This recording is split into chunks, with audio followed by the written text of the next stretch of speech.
Hey guys, today we'll be looking at some horror stories on Reddit about people who made financial decisions that they regret. So if you don't already know, you can buy an iPhone on an EMI, which basically means you make a down payment on the day of the purchase.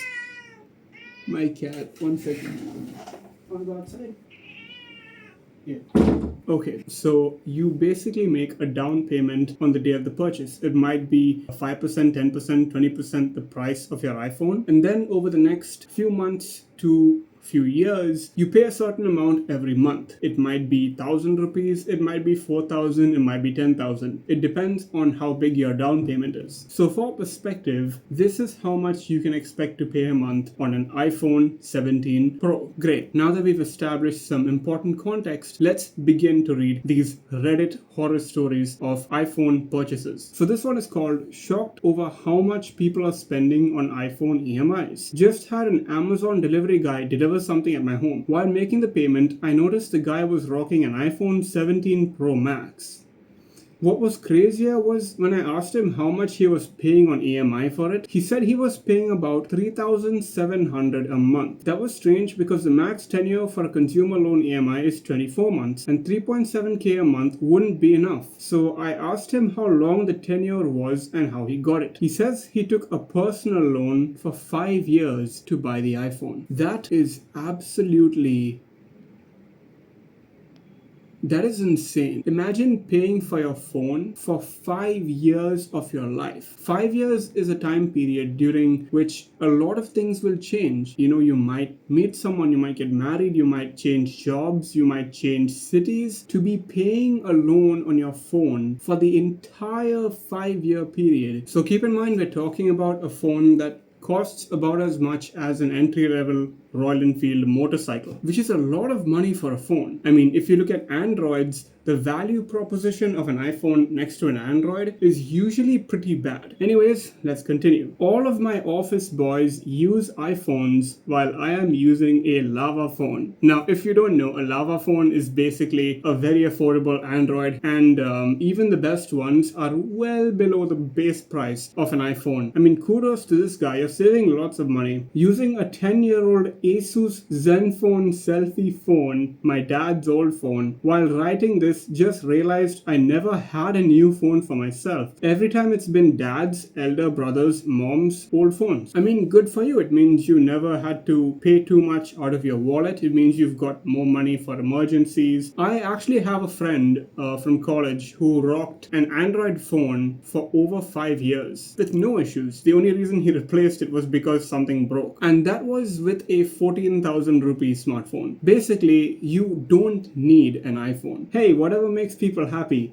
Yeah, tell that to a serial killer. See, if buying an iPhone makes you happy, you could say, well, yes, you should buy an iPhone. But here's the thing. When you buy the iPhone, you'll feel really good about it. In 3, 4, 5 years, when you're still paying the EMI on this thing, I'm not sure you'll feel the same way. All that money that you're spending on the phone could have gone towards a two-wheeler, could have gone towards your SIPs, your long-term savings, could have gone towards an emergency fund, but no, it goes towards your phone. Most of these folks are restarted.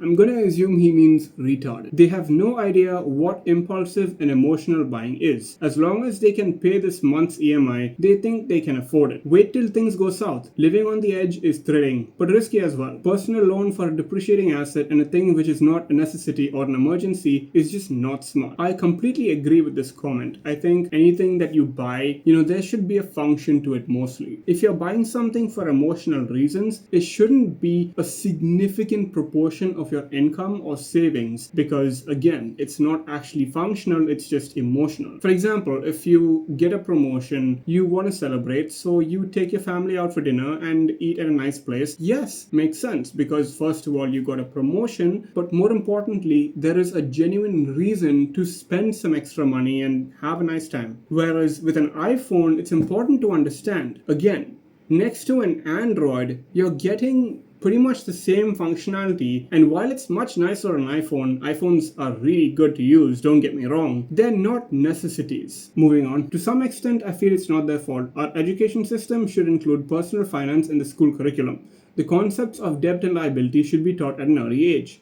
Given the amount of time we spend on phones, it's easy to manipulate people into purchasing something. The ads, reels, shorts that we watch influence us in ways we don't realize.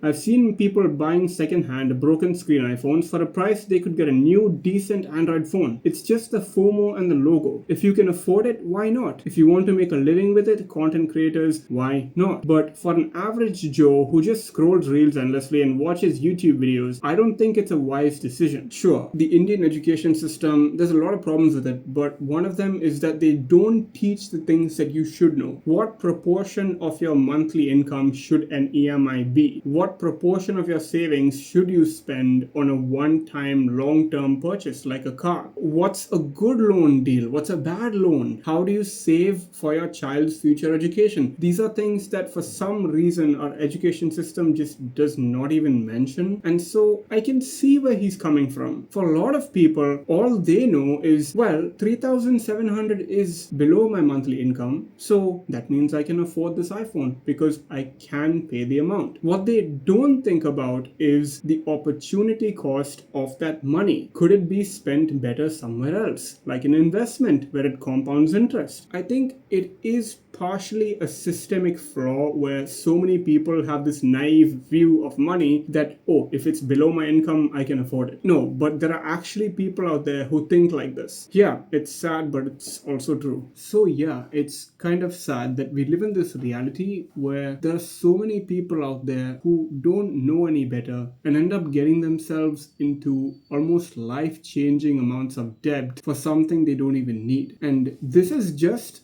what people are saying on Reddit. There are probably many more cases like this that aren't mentioned online. I would say, I hope you were entertained by this, but let's face it, these are real people who spent real money on goods that they really did not need, and it affected their very real lives. However, I do hope you found it informative. So I'll see you in the next show. Here's your reminder to go outside for a walk, and take care.